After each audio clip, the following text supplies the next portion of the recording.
পবিত্র ঈদুল আজহার শুভেচ্ছা। ঈদ মুবারক। ঝিনাইদহ হরিণাকুণ্ড আমার নির্বাচনী এলাকায় আমি সকল সাধারণ মানুষ, সকল শ্রেণীর মানুষকে জানাই ঈদুল আজহার শুভেচ্ছা। সম্মানিত এলাকাবাসী, এবার ঈদুল আজহা উন্মুক্ত পরিবেশে স্বাধীনভাবে সারা দেশের মানুষ অত্যন্ত জাঁকজমক করতে যে পরিবেশ পেয়েছে, এই জন্য পরম সৃষ্টিকর্তার কাছে কৃতজ্ঞতা প্রকাশ করছি। এই ঈদুল আজহার মধ্য দিয়ে আমাদের অঙ্গীকার হোক, আগামী দিনে গণতান্ত্রিক সরকার এদেশে প্রতিষ্ঠিত হোক। যে গণতান্ত্রিক সরকার হবে দুর্নীতিমুক্ত, শোষণমুক্ত, বৈষম্য মুক্ত, মাদক মুক্ত, সন্ত্রাস মুক্ত গণতান্ত্রিক সরকার।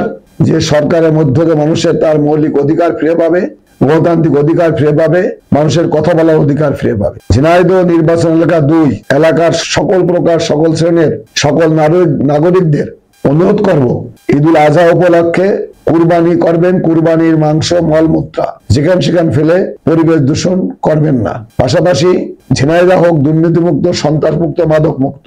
এই ঝিনাইদহের সকল শ্রেণীর মানুষকে আমি আমার ব্যক্তিগত পক্ষ থেকে, ঝিনাইদহ জেলা বিএনপির পক্ষ থেকে আবারও ঈদুল আজহার শুভেচ্ছা জানাই।